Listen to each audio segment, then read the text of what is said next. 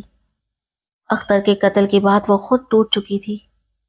ایک دن برکت نے کہا کہ اس کے کمیر دوست نے دعوت کی ہے جہاں بڑے لوگوں کی بیگمات بھی آئیں گی، لہٰذا تم اچھا لباس پہن کر تیار ہو جاؤ۔ صبا کو یہ سب ناپسند تھا مگر شوہر کا حکم ماننے پر مجبور تھی۔ اس روز خوب سنگھار کر کے برکت اسے گھر لے گیا اور فون سننے کے بہانے غائب ہو گیا۔ کافی دیر گزر گئی مگر وہ نہ لوٹا۔ صبا نے میزبان سے پوچھا کہ برکت کہاں ہے؟ جواب ملا وہ اب آئے گا بھی نہیں، وہ تمہیں طلاق دے کر تمہارا سودا کر گیا ہے، اب تم ہماری ملکیت ہو۔ اس کے بعد صبا کے ساتھ جو کچھ ہوا وہ ناقابل بیاں ہے۔ اگلے روز وہ اسے ملتان لے گئے، یہاں بھی اسے مختلف جگہوں پر لے جایا جاتا رہا۔ 2 سال بیت گئے، پھر دوبارہ لاہور لائی گئی اور ایک ایسی جگہ بیچ دی گئی جس کا نام لینا لوگ پسند نہیں کرتے۔ وہ ماں کو بہت یاد کرتی مگر رابطہ ممکن نہ تھا۔ وہ ایسی دلدل میں تھی جہاں رہنے والی عورت کا رشتہ اپنے قریبی رشتہ داروں سے بھی ٹوٹ جاتا ہے۔ اس نے یہ دلدل آسانی سے قبول نہیں کی تھی، مگر ظلم سے پتھر بھی ٹوٹ جاتے ہیں۔ اس پر بھی ایسی سختیاں کی گئیں کہ وہ بالکل ٹوٹ گئی۔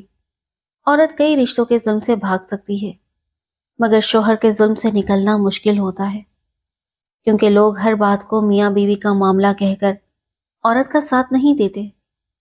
برکت بدبخت صبا کو بیوی بنا کر بازار کی زینت بنا گیا۔ صبا کے ماموں برکت کے نمبر پر رابطہ کرتے رہے مگر کوئی جواب نہ ملتا۔ سوتیلے باپ نے بھی چند بار کوشش کی مگر بے سود۔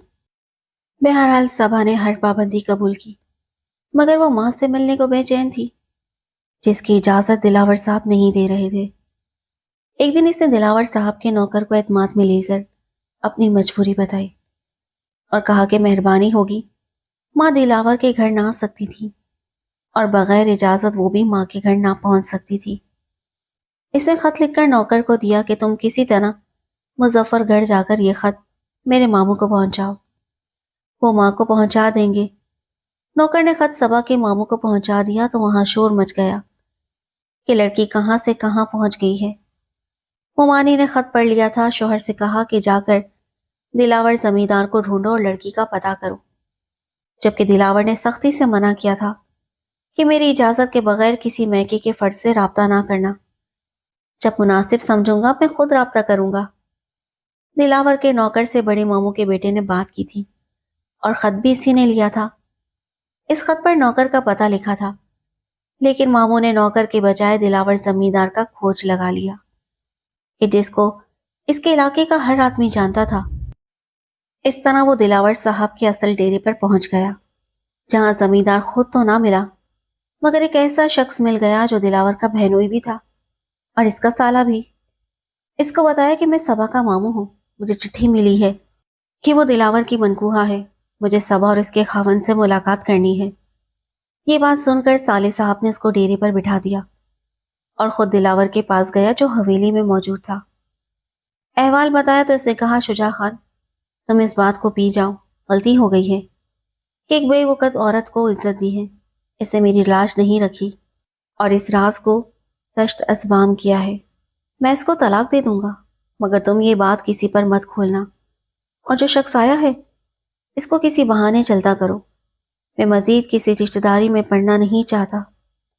شجاع نے آ کر صبا کے ماموں کو کہا کہ دلاور صاحب گھر پر نہیں ملے، وہ شکار پر نکل گئے ہیں، آپ فی الحال واپس چلے جائیں، وہ خود آپ کی بھانجی کے ساتھ آپ کے گھر آ جائیں گے۔ ماموں تو منہ لٹکا کر لوٹ گئے۔ دلاور نے صبا کو طلاق دے دی اور کہا کہ اب تم جہاں کہو میرا ڈرائیور چھوڑ آتا ہے، یہاں سے جو لے کر جانا چاہو لے جاؤ، کیونکہ تم کو رکھنا میرے لیے اب خطرے سے خالی نہیں ہے۔ تم قابل اعتبار نہیں ہو، میرے سالے کو بھی علم ہو گیا ہے کہ میں نے تم سے خفیہ نکاح کیا ہے۔ اگر وہ بھی ایسی ہی کسی عورت سے نکاح کر لے گا، میں اس سے باز پرست نہ کر سکوں گا کہ تم نے میری بہن پر سوتن کیوں ڈالی۔ سب سے بڑی بات یہ کہ ہر رشتہ دار کہے گا اگر دوسری شادی کرنی تھی تو کسی شریف خاندان میں کی ہوتی۔ اگر تمہاری اصلیت کا میرے لوگوں کو علم ہو گیا کہ تم کو میں کس جگہ سے اٹھا کر لایا ہوں تو میری ساکھ برباد ہو جائے گی اور کسی کو منہ دکھانے کے قابل نہ رہوں گا۔ یہ باتیں دلاور کے منہ سے سن کر صبا کا کلیجہ شک ہو گیا۔ وہ رونے لگی، مگر دلاور نے جو کہہ دیا بس کہہ دیا۔ وہ چلا گیا اور ڈرائیور کو بھیج دیا۔ بی بی آپ نے کہاں جانا ہے؟ آپ کو چھوڑ آتا ہوں، سامان بھی اٹھا لیں۔ صبا نے نہ کوئی سامان اٹھایا، جو جوڑا تن پر تھا بس وہی ساتھ تھا۔ اس نے ڈرائیور سے کہا کہ مجھے صاحب کے اس دوست کے گھر چھوڑا جہاں پر میرا نکاح ہوا تھا۔ صبا نے جب بھی ماموں کے گھر فون کیا، اس کی مومانی نے نفرت سے فون بند کر دیا۔ سبھی کا یہی خیال تھا کہ اس خراب لڑکی کی وجہ سے اختر کی جان گئی ہے۔ وہ بغیر تحقیق اور ثبوت کے سب الزام اسی پر دھرتے تھے۔ تاہم صبا نے گناہ کے اس ماحول کو دل سے قبول نہیں کیا اور وہاں سے نکلنے کی ہر ممکن کوشش کرتی رہی۔ اس کے ٹھکانے پر جو لوگ آیا کرتے تھے ان میں ایک زمیندار دلاور صاحب بھی تھے۔ صبا کو اندازہ ہو گیا تھا کہ اس شخص کی اس پر خاص توجہ ہے، لہٰذا اس نے دلاور کو اپنا احوال سنایا اور اپنا دکھ بیان کیا۔ دلاور بھی دل کے ہاتھوں مجبور ہو چکے تھے۔ انہوں نے نکاح کی پیشکش کی، مگر اس شرط پر کہ یہ نکاح ان کے خاندان اور ملنے جلنے والوں سے پوشیدہ رہے گا۔ صبا تو چاہتی ہی یہی تھی کہ کوئی اسے ہر صورت اس بری جگہ سے نکال لے جائے۔ اس نے یہ بات خوشی سے قبول کر لی، حالانکہ دونوں کی عمروں میں کافی فرق تھا، مگر اسے عزت کی زندگی مل رہی تھی۔ دلاور نے منہ مانگے دام دے کر اس قید پنچھی کو سوداگروں کے جنگل سے آزاد کرایا اور ایک دوست کے گھر نکاح کر لیا، مگر وہ بھی اسے وہ عزت نہ دے سکے جو ایک بیوی کا حق ہوتا ہے۔ اولاد کی پیدائش پر بھی پابندی لگا دی کہ ان کے پہلے سے بچے موجود تھے۔ صبا کو امید تھی کہ وہ دلاور کو وقت کے ساتھ سمجھا بجھا لے گی، وہ کچھ دن ان کے گھر رہ لے گی، مگر ایسا نہ ہو سکا۔ ناصر صاحب کو صبا کی طلاق کی اطلاع دلاور نے دے دی تھی۔ چنانچہ جب وہ گھر آئے تو انہوں نے صبا کو اپنے گھر پناہ دینے کے بجائے دارالامان پہنچا دیا، کیونکہ وہ سمجھتے تھے کہ جو لڑکی غلط بازار سے لائی گئی ہو اسے اس چھت کے نیچے پناہ نہیں دی جا سکتی جہاں ان کی بیوی اور بچیاں رہتی ہوں۔ دارالامان میں اس نے مجھ سے کہا، وکیل صاحبہ اب میں کس کے سہارے جیوں؟ تب میں نے اس کے سوتیلے باپ صغیر احمد سے رابطہ کیا، اسے بلایا اور سمجھایا۔ وہ شریف آدمی گھبرا گیا، کہنے لگا میری بھی بچیاں ہیں اور محلے میں صبا کی وجہ سے میری عزت خراب ہوئی۔ سب یہی سمجھتے ہیں کہ یہ خراب لڑکی ہے، اسی کی وجہ سے اس کا بھائی قتل ہوا، اب اسے گھر کیسے لے جاؤں؟ بڑی مشکل سے دارالامان کے انچارج اور میں نے اسے راضی کیا کہ دنیا والوں کی پرواہ نہ کرے اور لڑکی کو اس کی ماں کے پاس لے جائے، کیونکہ صبا ماں سے ملنے کو بے قرار تھی۔ صغیر احمد فطرتاً شریف آدمی تھا، اس نے ہماری بات مان لی اور صبا کو گھر لے جانے پر آمادہ ہو گیا۔ میں بھی ساتھ گئی اور ہم نے صبا کو اس کی ماں کے حوالے کیا۔ اس کے بعد معلوم نہیں کیا ہوا، زندگی نے فرصت نہ دی کہ دوبارہ لاہور سے مظفر گھر جا کر اس کا پتہ کرتی۔ بہرحال امید ہے کہ اس کو اس کے سوتیلے باپ کے گھر رہنے کے لیے 2 گز زمین مل ہی گئی ہوگی، اور دعا ہے کہ اسے معاشرے میں وہ مقام بھی ملا ہو جو کسی عزت دار عورت کا حق ہوتا ہے۔